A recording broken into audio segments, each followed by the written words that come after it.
Hey Awakeners, happy Thursday. Hope you're having a great week. Today I want to talk to you about a fascinating subject to me called confidence, self-esteem, and self-worth. And the reason it's fascinating to me is because I've been contemplating about all the layers and the levels of confidence, self-esteem, and self-worth, the difference between them, and where I'm at on my journey and helping my clients see their own self-worth and just checking in to see where you lie on this scale. And this video is designed to give you some tools to help you to feel better about yourself, and also just to see where you're at on the scale without too much judgment, and then to see where you can improve and some tools on how to improve. So first of all, let's talk about the three different areas. The first one being the self-confidence. Self-confidence, how I describe self-confidence is basically how you define how good you are at things. And how good you are, let's say that I'm confident in playing tennis because I've played tennis for a lot of years. And so I may feel like I can beat several people, so I feel pretty good about myself, and so I may be confident in playing tennis. Or you may be confident in your ability to do schoolwork or to test, or maybe you have a lot of confidence in your ability to run or to do a marathon or half marathon or 5K. Still, that's about being aware of what you're good at. So confidence is really important. It helps you in life, but it's not ultimately where you feel a sense of inner peace and completion. So let's talk about the next one, the next level up, which is self-esteem. And self-esteem differs, I would say it's a little higher up than confidence, is more about the qualities in you that make you who you are. So you might be a kind, compassionate person, considerate of others, and those things all make up who you are, and that helps you to feel good about yourself, and that would be considered self-esteem. So self-esteem encompasses self-confidence, and it takes it up a notch to being more into self-acceptance and adoring qualities about yourself. Self-esteem also can encompass, maybe I feel good about the way I look. It's more about how you feel about yourself based on the things that you're good at, and then what you've learned in life, what the characteristics that have molded you. And so the self-esteem to me builds on the self-confidence. Confidence comes, I think, in your early years as you're good at things, and then self-esteem comes with more self-acceptance. And then the third area is self-worth. And self-worth is really all about who you are, intrinsically, not externally. It doesn't matter what you're good at. It doesn't matter if you're even good at anything. It's knowing that you matter. It's knowing that you have a purpose on the planet, that who you are is love and who you are is connection. And when you can tap into self-worth, self-worth comes from an intrinsic knowledge about your value, of your identity, of who you are, of being a child of God or a being of light, a connection to the universe, however you want to define that. But to me, that is the highest level of feeling good about yourself, because it doesn't come from needing to be good at anything. It doesn't come from needing approval from other people.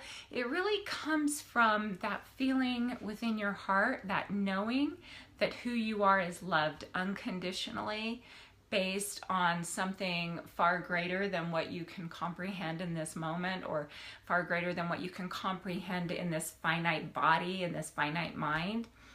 And so this is the level that I encourage my clients that we want to achieve, or we want to take time to contemplate and go within and find that place within yourself that says, I am of worth. I am of worth no matter what you think of me. I am of worth no matter what my parents think of me. I am of worth no matter what my clergyman thinks of me or my neighbors. It's that I know that I am of worth because I am connected to Source. I am presence. I am connection. I am universal love. And it's really quite abstract. Actually, it takes a lot of practice to get to that place to feel it. So I want to go into just talking about a couple of things that can help you to feel that way, to help you to find that self-worth or rebirth it, I would say. It's about going within, as the Facebook page, Awaken Within.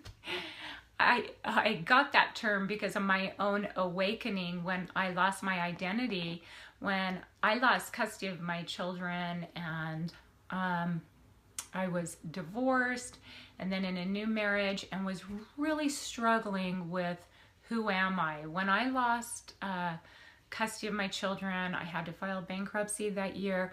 It was a huge, painful place for me of really waking up to the truth of who I am based on nothing that I had done and nothing that I had achieved and no identity. Being identityless from being a mom, from being a wife, from being everything that I had placed my whole foundation of my self-esteem on.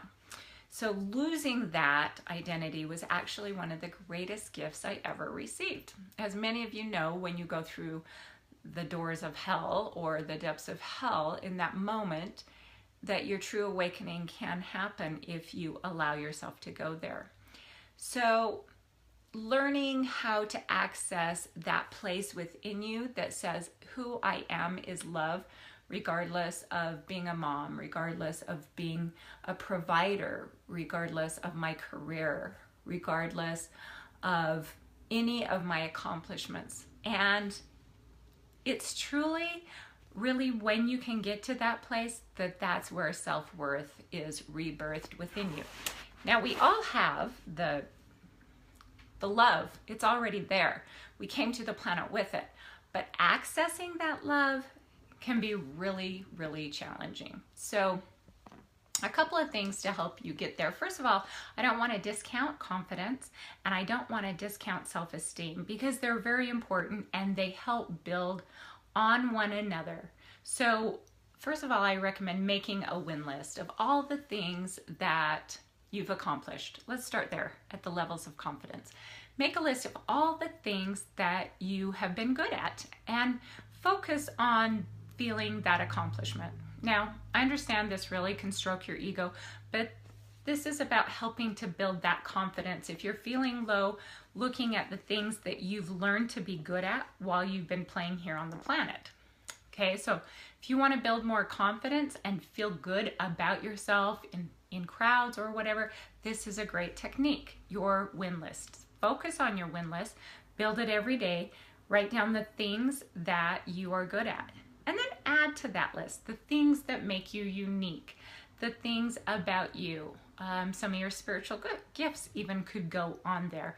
Being clairvoyant or clairaudient or having spiritual experiences, connecting to deceased loved ones. Those things that make you unique. If you like to garden or let's say you like to bowl or golf or those things that are really fun about you. That's what helps build your self-esteem. Then practice reflecting on those things and ask, who am I according to how you see me, according to your spiritual team, according to how they see you? Help me to see myself through your eyes, through those eyes, through the eyes of unconditional love. And as you do this exercise, practice going deep within. And I would recommend taking 10 minutes in the morning and 10 minutes in the evening of going into this place of identityless. Okay, so the way I described it to a client yesterday was move into nothing, which can be very hard, but break the word nothing down into 2 words, no thing, and move into that space. So move into the space of no thing. In that space where you have no critical thinking, no labeling, and no judgments. And ask, who am I? And a great technique to do that would be, who am I? Start with just, who am I? That question. Who am I according to how other people see me?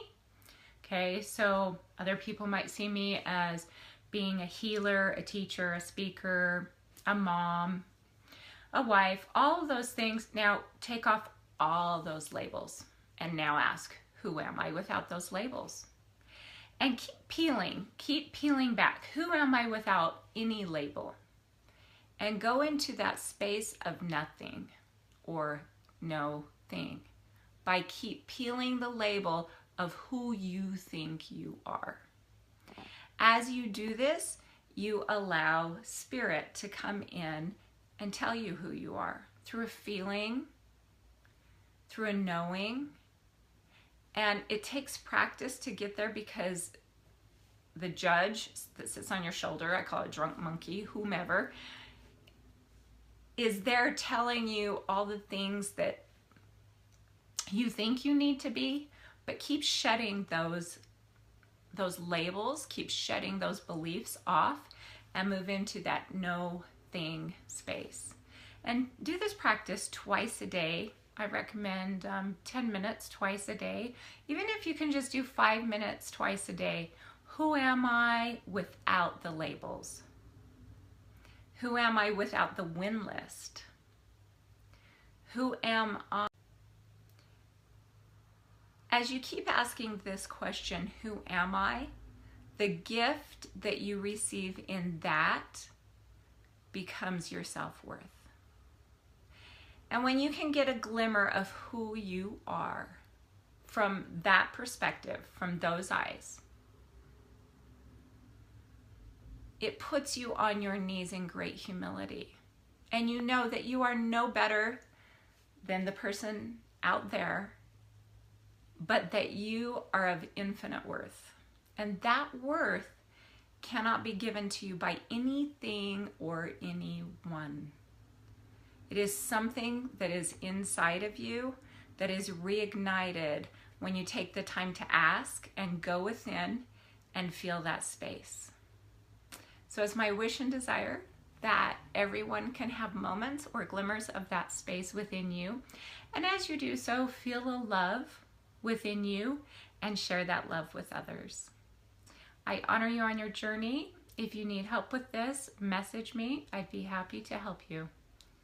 Have a fantastic week, month, and have an incredible time of no thing space. Namaste.